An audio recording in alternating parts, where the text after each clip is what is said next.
Wade, he and his wife Erica have two boys, two children, 15-year-old boy, 10-year-old girl. And Wade is a pastor at the community church. And I think you did the first parenting teenagers course, didn't you? Here in Hong Kong. Yeah, Is I that think right? that's correct. Yeah. And tell us, why did you...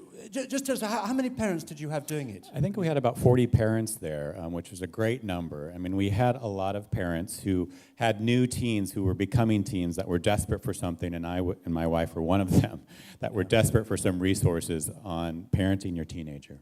And how did you get on doing the course? You know, it was wonderful. It was great sort of having so many people come together. And, you know, one of my sort of mantras at our church is nobody stands alone. And it was great to see parents just coming in and feeling like there are other people with them in this. They could share their stories. The small group discussion that Carmen just said was amazing for parents to share their own individual stories, but also to share things that maybe have been helpful for them in the past. And can you see any differences in your own family life as a result of doing it?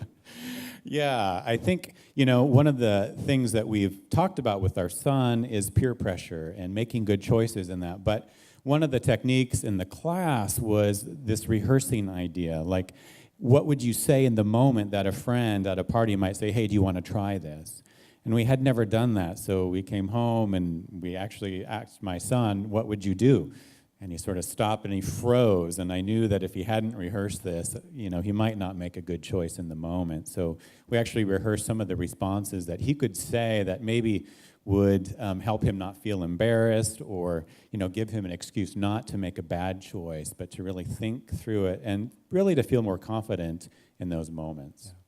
Yeah. You had a mixture, didn't you? Some people from the church, some not churchgoers. How did those who weren't churchgoers get on? You know, they felt, I think, incredibly welcomed. We had lots of our families at our church invite those who were not from the church, and that was really great to see them get connected and to share, you know, and some of them see them get connected and continue on in a church environment. Wade, thank you very much indeed. Thanks, Nikki.